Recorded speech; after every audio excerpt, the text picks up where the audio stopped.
Hi friends, இது வரைக்கும் சேனலை சப்ஸ்கிரைப் பண்ணாதவங்க சப்ஸ்கிரைப் பண்ணிக்கோங்க. சிறையடைக்க ஆசை சீரியல் நியூ ப்ரோமோ என்னென்ன பார்க்கலாம். மீனா ரொம்பவே வருத்தத்தில் இருக்காங்க ரோகிணியை நினச்சி. இன்னொரு பக்கம் முத்து வந்து சொல்கிறாங்க, இந்த உலர்வாயினை வச்சுக்கிட்டு ஒன்றுமே செய்ய முடியாது அப்படின்னு சொல்லிட்டு ரொம்பவே வருத்தத்தில் இருக்காங்க. அதுக்கப்புறம் எல்லாரும் வீட்டுக்கு கிளம்பி போகிறாங்க.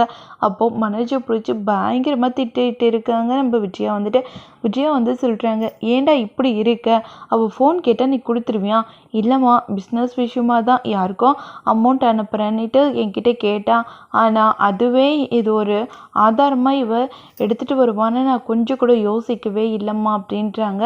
யோசிக்கணும்டா, நீ எப்படியாப்பட்டவளை கல்யாணம் பண்ணியிருக்க, அவளை பற்றி எல்லாமே நீ யோசிச்சதில்ல செய்யணும். அவள் கடைக்கு வர வரைக்கும் நீ வந்து மாறவும் மாட்ட, திருந்தவும் மாட்டேன். அது மட்டும் இல்லை, அதால் எவ்வளோலாம் பிரச்சனை வருதுன்னுட்டு எங்களுக்கு தான்டா தெரியும். ஒழுங்காக அவளை கடைக்கு வரவிடாமல் பண்ணிவிடு, அப்போ தான் நம்மளால் நினச்சதை செய்ய முடியும் அப்படின்றாங்க.